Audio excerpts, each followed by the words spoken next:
আসসালামু আলাইকুম, সবাই কেমন আছেন? আশা করছি সবাই ভালো আছেন। আল্লাহর রহমতে আমরা ভালো আছি। ভিডিও করলাম তো আমার একটা ছোট্ট ননদ হয়েছে, ননদকে দেখতে যাচ্ছি জামা কাপড়ে নিয়ে।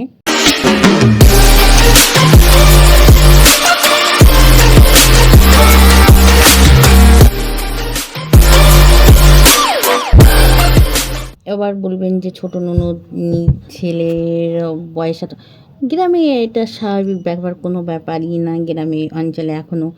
তো আমার ছেলে দাঁড়িয়ে আছি পেট্রোল পাম্পে, দাঁড়িয়ে তো থাকতে হবে, বেরোলেই তো তেল নিতে হবে, সঙ্গে মিষ্টি নিচ্ছি। আমার প্রচুর গরম পড়েছে, আমার ছেলে বলছে আমি একটু ঠান্ডা খাবো, জুস খাবো। তারপরে আমরা তিনজনে বেরিয়ে পড়লাম দেখতে, আর সুন্দর দৃশ্যটা উপভোগ করলাম।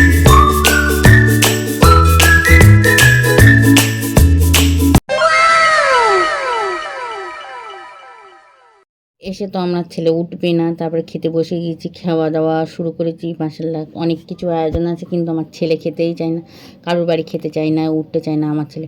তবু আমি বলেছি আমি রান্না করেছি, আর লাস্টে তো 7 আপ। তো খাওয়া দাওয়া শেষ করে ছেলেকে বুঝিয়ে পারিয়ে, তবু ছেলে দুষ্টুমি কাকে বলে দুষ্টুমি করছে, বাড়ি চলে কোথাও গিয়ে থাকে না, যেতে চায় না, যেতে চাইবে, বেড়াবে, ঘুরবে ফিরবে, কিন্তু কারোর বাড়ি গিয়ে থাকবে না, খাবে না।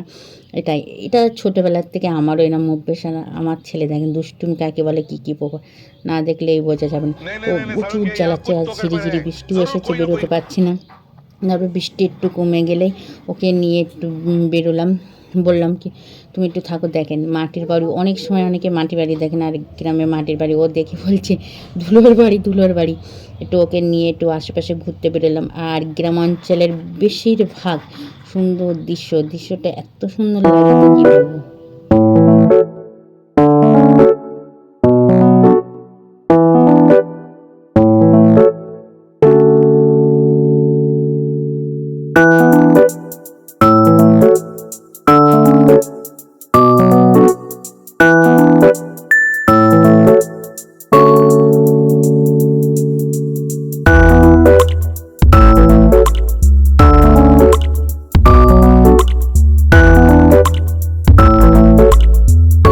কিছু ভিডিও করে শ্যুট করে তারপরে আমরা বেরিয়ে পড়লাম।